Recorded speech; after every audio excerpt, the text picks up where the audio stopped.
last night was a very special night for us here in the Golden House.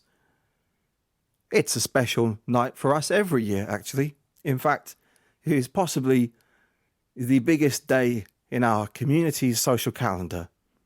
A little festival that we call Rowan Atkinson Day. A festival that we have every January 6th, the birth date of British comedian Rowan Atkinson. Mr. Bean himself, and who can forget his hilarious James Bond parody character, Johnny English.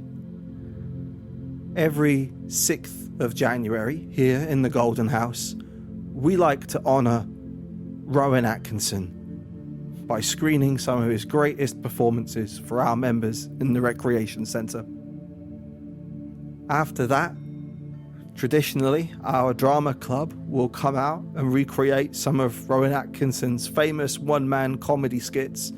For example, the Invisible Drum sketch. Everybody here in the Golden House loves the Invisible Drum sketch. If you don't know it, just Google the words Rowan Atkinson skit. It's the first entry. We really recommend you check it out.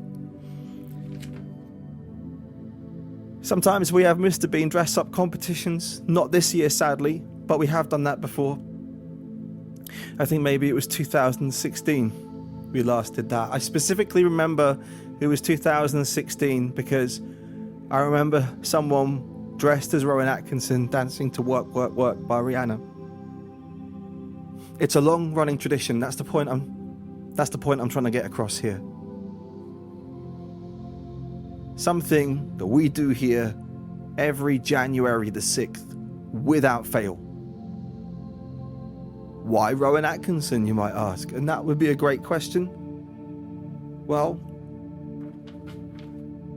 here in the Golden House, we are a diverse international cohort from over 18 countries. But Mr. Bean, being alingual as he is someone all our members can enjoy.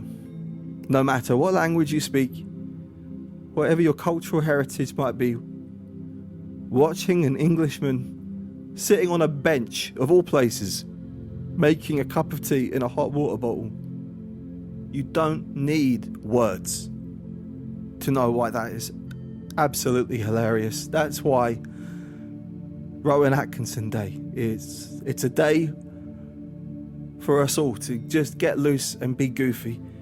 It's just one of those crazy things that we do here to help us let off some steam. This January 6th, however, obviously our plans for Rowan Atkinson Day went too far. For the first time ever, we decided to program a firework display as part of the celebrations. And never being a company who ever does things by half, we accidentally programmed what was possibly the largest and most sophisticated fireworks display of all time. Sadly, this was the cause of the constant chain of explosions heard across the island between 7 p.m. last night and about 5 this morning. To make matters worse, some of those fireworks were brand new designs developed on site by members of the Golden House, which, due to the non-traditional shape and sound of their detonation, may have given the impression that there was some kind of life-threatening emergency occurring within our campus walls last night. But I assure you, we are all fine here. We are a little embarrassed by the situation that we've caused, but we are all fine here and healthy and alive. In fact, we are so full of life that every single one of us is already back at work. The world isn't going to save itself after all. We've got a lot of work to do. Currently, as I record this podcast, there is still a large plume of smoke rising from our campus. As I understand it, several locals have posted videos of this smoke plume this morning. My personal advice to any local who is worried about chemicals, radiation, or such like as this, just ignore it. It's just the remains of last night's bonfire. It was a big one, but a bonfire is all it was. And by my estimation, the smoke will have cleared completely by about midday tomorrow, at worst, the day after. Here in the Golden House, we know that we share this island with about 140,000 other people. Last night aside, I personally think we have maintained pretty excellent relations with our fellow islanders.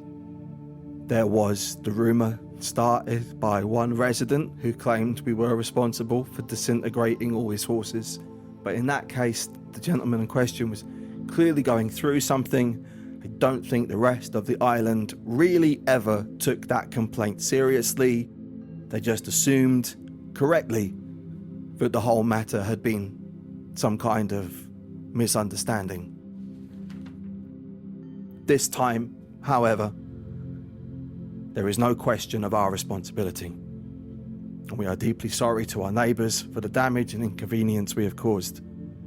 We are aware that a Monday night is an unusual day for celebrations, particularly considering it being a Monday so close to Christmas and New Year. But what can I say? It's not our fault that Rowan Atkinson's birthday fell on a Monday this year. Now that it has been made abundantly clear that the whole thing was essentially just a big party celebrating one of this country's most quintessential funny men, we hope that everyone will see the event for the benign anomaly that it was. Hopefully, the whole thing will just be remembered as an absurd joke and not a terrifying portent of some fiery end to come.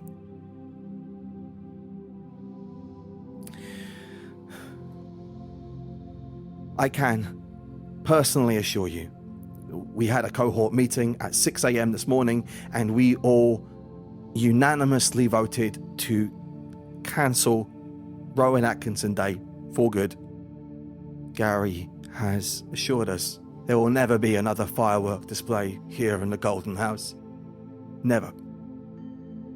It is a shame that the name Rowan Atkinson will now be permanently associated with the night we terrified the entire west side of the island, but I don't see how I could even look at Mr. Bean again without feeling this chasm of embarrassment opening up inside me. Sadly, he now stands for everything I hate. Never again. Never again.